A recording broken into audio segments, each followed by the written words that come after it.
If you're over 50 and feeling like your running is stuck or even getting worse despite trying harder, running more and doing what used to work, you're not alone.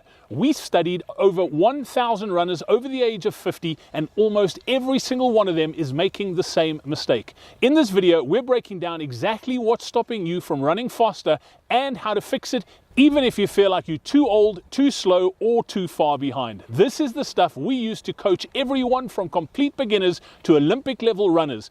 Let's get started. Lindsay, you've been coaching runners for over 20 years.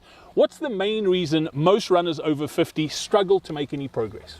Brad, it's not the pace, it's not the plans, it's the invisible thing that nobody pays attention to until it's gone. Your aerobic base. All right, Lindsay, aerobic base sounds like really sciencey. Can you sort of put it in lay terms for us? What does that actually mean?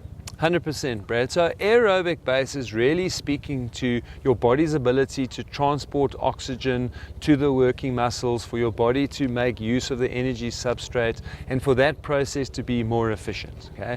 When it's strong, you can run faster, longer, and recover quicker. When it's weak, you burn out quicker and you feel like you're working too hard for too little gain. So Lindsay, does it fade as we age?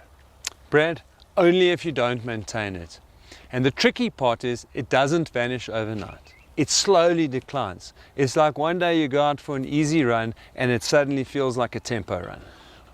All right, so how do we actually rebuild it if it does fade? You build it in the same way that elite runners do, by spending time in a very specific effort zone so that you can get the adaptation you need. So I'm guessing that zone isn't just run until you're out of breath.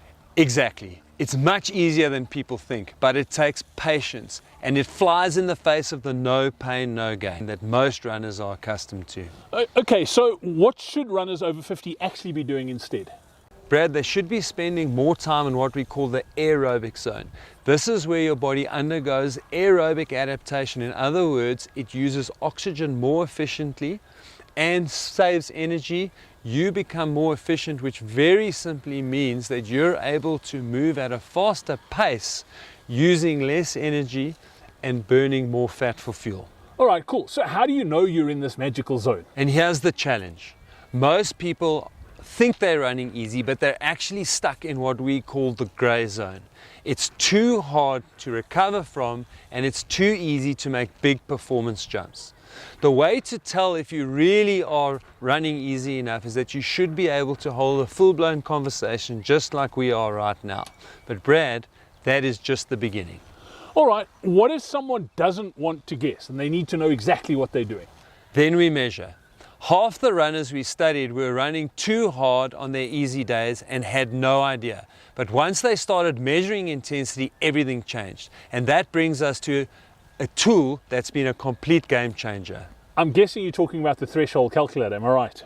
Exactly. We built a free calculator that helps you figure out the real aerobic threshold, not some guess based on your age, but your actual physiology. You plug in a simple test run and it gives you the heart rate zones you should train in to build your aerobic base properly.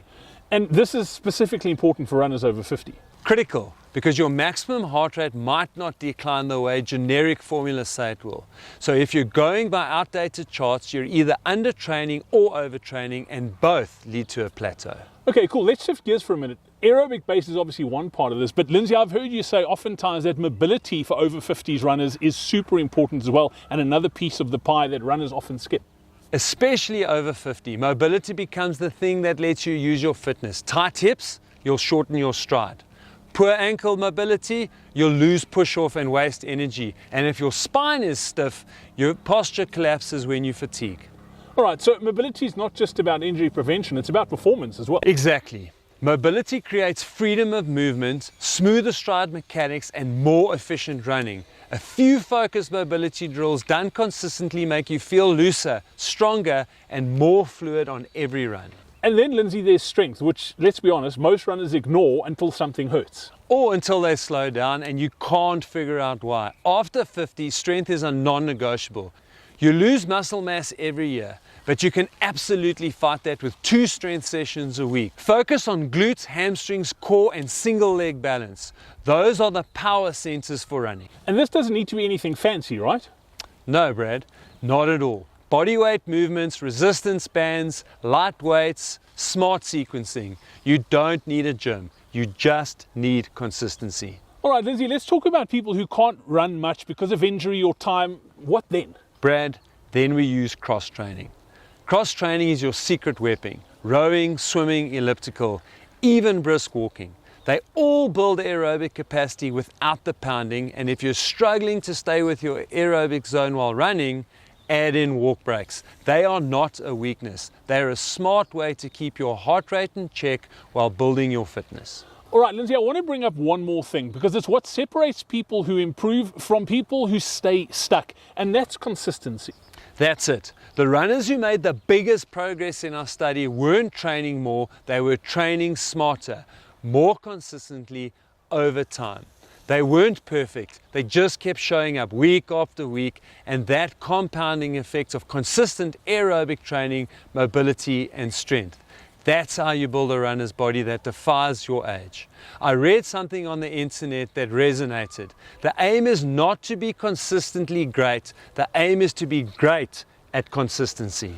I absolutely love that. If this resonates with you, or if you're tired of trying harder and not seeing results, here's where to go next. We've created a full-length, in-depth video that covers everything runners over 50 need to know, from training structure, recovery, pacing, mindset, fuel, and more. It's packed with value. It's helped thousands of runners break through their plateaus and fall in love with running again. Click on the video on screen now to watch it. It could change the way you train forever.